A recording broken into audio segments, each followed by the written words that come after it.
ఏపీలో ప్రభుత్వం ప్రయోగాత్మకంగా చేపట్టిన సెంట్రలైజ్డ్ స్మార్ట్ కిచెన్ ప్రాజెక్టు దేశానికే ఆదర్శంగా నిలిచింది. కడప కలెక్టర్ చెరుకూరి శ్రీధర్ ప్రత్యేక చొరవతో 33 మండలాల్లో వీటిని నిర్మిస్తున్నారు. ఈ వినూత్న ప్రయత్నాన్ని గుర్తించిన నీతి ఆయోగ్ ఉన్నతాధికారులు కలెక్టర్ శ్రీధర్ను ఢిల్లీలో ప్రత్యేకంగా అభినందించారు.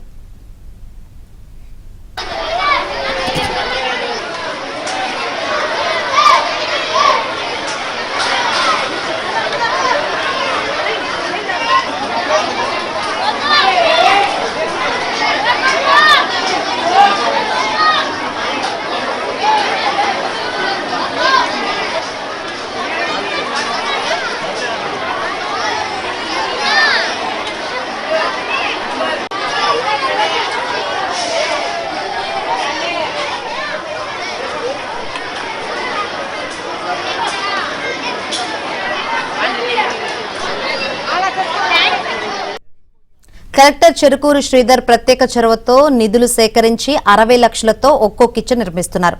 డొక్క సీతమ్మ పథకం కింద 12 లక్షల మంది విద్యార్థులకు ఆన్లైన్ మానిటరింగ్ తో రుచికరమైన పోషక విలువలున్న భోజనం అందించడమే ఈ స్మార్ట్ కిచెన్ల ప్రధాన ఉద్దేశంగా కలెక్టర్ చెబుతున్నారు. మన ప్రభుత్వ పాఠశాలలో సుమారుగా 1,29,000 మంది విద్యార్థులు చదువుకుంటా ఉన్నారు. వాళ్ళందరికీ కూడా ప్రభుత్వం మధ్యాహ్న భోజన పథకం ద్వారా మిడ్ డే మీల్ ఇవ్వటం జరుగుతూ ఉంది.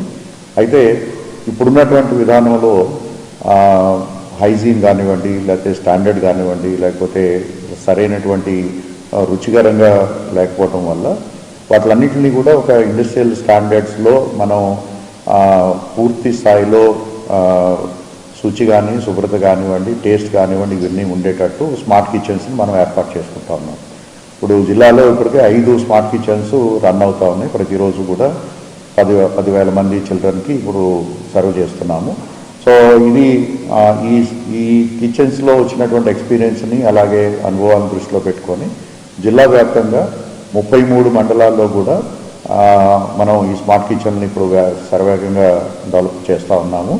ఇంకొక నెల నుంచి 40 రోజుల్లో ఈ కిచెన్స్ అన్నీ కూడా అందుబాటులోకి వస్తాయి. తద్వారా ప్రతిరోజు కూడా 1,29,000 మంది చిల్డ్రన్కి కూడా స్మార్ట్ కిచెన్స్ ద్వారా మనం పరిశుభ్రమైనటువంటి వేడిగా ఉన్నటువంటి అలాగే టేస్ట్ఫుల్ ఫుడ్ని మనం ప్రతిరోజు కూడా మనం ప్రొవైడ్ చేస్తున్నాం. ఒక యాప్ ద్వారా ప్రతి పాయింట్ని టచ్ చేస్తూ అలా ప్రతి ఫీడ్బ్యాక్ని తీసుకుంటూ మనం టెక్ బేస్డ్ ఇనిషియేటివ్ కింద మేము చేయడం జరుగుతూ ఉంది.